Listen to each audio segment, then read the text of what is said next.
Yeah, Professor was here. So there are a lot of episodes that I enjoy watching from this generation alone. But what if I told you there are some rare episodes that I find entertaining to rewatch again for memory and enjoy it all over again? So I want to give you guys my memory, and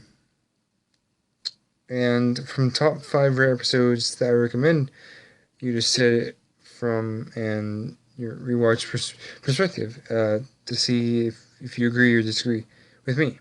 Remember, this is only my opinion. I hope you get understand that every pony. So, without further ado, let's begin the whole countdown.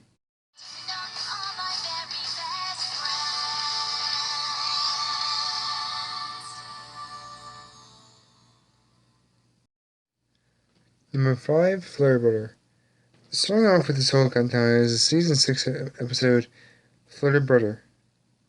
We've seen some great parents from Twilight Sparkle, Pinkie Pie, and Rarity. However, we've really seen the rest of the main 6 parents until this and the next episode, or season, actually. We've come a long way from waiting for them until season 6 and expands to a full potential goal. Why do I find this episode so weird for me? Well, because Stuffer Breeze is a great character to poke fun around with every pony, especially his special son pony that Rainbow Dash refuses to be with. What makes this episode works for me? Well, how much Fluttershy has grown in character and uses her potential, her full potential actually, to help her brother do some big things and not quit. At least that's... We get to see Fluttershy's parents in this episode too. It's rare because Silver Breeze represents us as a usual person. We can be selfish, rude, and stubborn, but we can learn not to give up and do our own story. And this episode delivers a clear message to new and older fans alike, to grow up into something new and special, to be proud of yourself and your goals. Easily, this is the best Fluttershy moment here. Number 4, parental guidance. Following along with Flurber is a season 7 episode, parental guidance. I must admit, it's a funny episode, and plus we get to see Rainbow Dash's parents. It might be a shame we don't get to see Rainbow Dash's cousin, mentor, Rainbow Blaze, in this episode. But I am so glad that we are exploring more Rainbow Dash's parents and Scootaloo. While I enjoy this episode, is a rare episode. It's a continuation journey to Scootaloo's character. The message and the ending right away. We can easily tell that this is it's supported to be a follow-up to Rainbow Dash and Scootaloo's story back in season 3 and season 6. Sleepless in Ponyville and Snoopy Dash. I like it that they're actually working together to explore their own connection a little bit further. They really explore the message of sometimes it's okay to cheer and support your own child with determination and understanding, but sometimes they need to let their child spread their wings and do their own thing without any micromanaging directions. It really helps them to understand both perspectives through a coin. One side is Rainbow Dash's parents, and the other is Rainbow Dash. They're both right and wrong in this story. They explore both sides very well and handle the concept very well.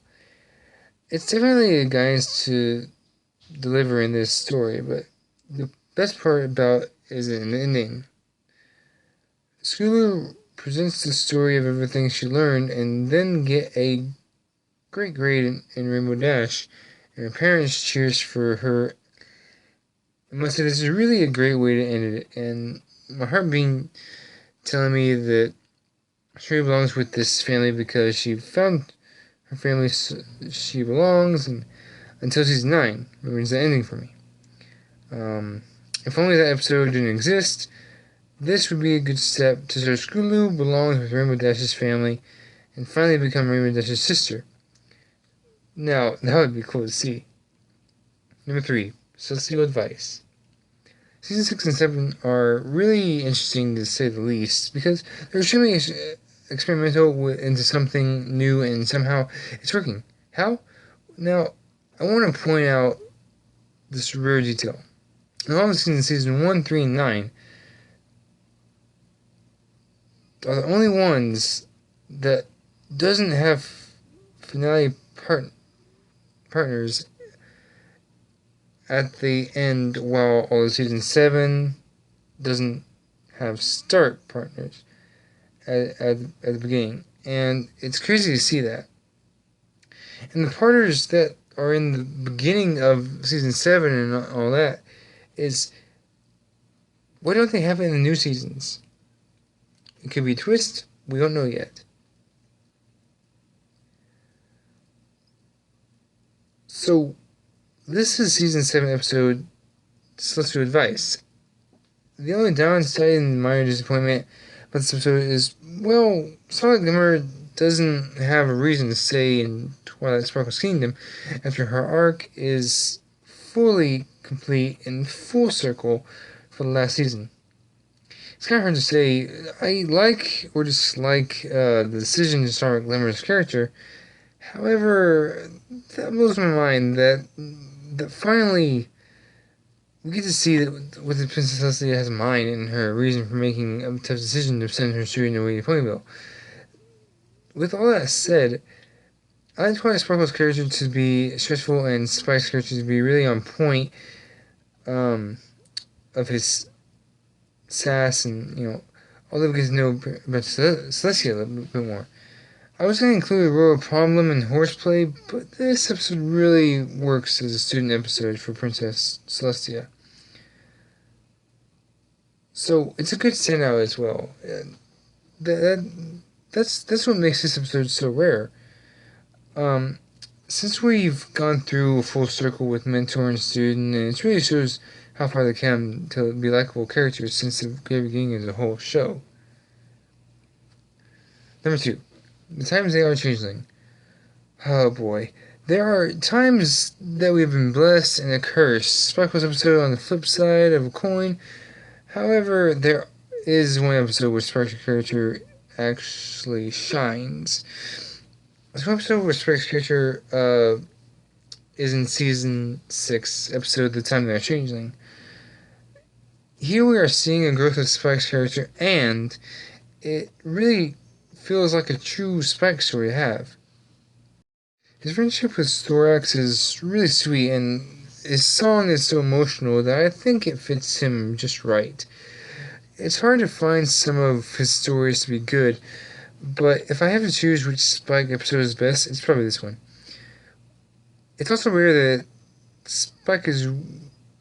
This episode... Okay, so it's also rare that this episode got Spike's character correct and how Spike is willing to see a changeling can change, and everyone believes him after his impressive song. Not sure why, but hey, it's cartoon logic. Well, my second Spike episode would be Sparkle 7. Because of the family dynamic between Sparkle's shining armor and Spike, it's really a sweet treat for him, and it really helps Spike to grow either further, as the rest of the seasons will precede him in future stories. Number 1, Discordant Harmony. Before I explain why this is number 1 best rare episode, I want to explain why these 5 episodes mean to me so much. Ever since I watched these episodes, I thought long and hard on why they are so rare to me. Truth be told, each of the episodes taught me that I must admit that these episodes are just like I am inside. I may be confident in myself. I may have guidance from someone else. I may have some advice from anyone to care for. and being honest, and kind to others, to be friendly and kind. As this episode from season 7 is a season 7 episode, Discord Harmony. This episode is, to me, a sequel to Keep Calm and Flirt On, and that's why I enjoy it so much. This episode teaches me that all of the 4 in the episode helps me realize I can be me and go far and never go back into darkness. Can't change myself for who I am, for my disability, but I can grow as my own character and, be who I am. Go far into the distance. If it wasn't for this episode or any other episodes, I recommend you watch it and see it for yourself. Then you'll know that I am happy to be me and believe in myself, do what's right in the end when friends and family is guiding me through the right direction. So that's all those episodes I recommend you guys to see and watch it in perspective and see if you agree and disagree with me. All of it's on Netflix. I hope you enjoy your wonderful day, and I'll see you next time. Peace. With that, class is dismissed.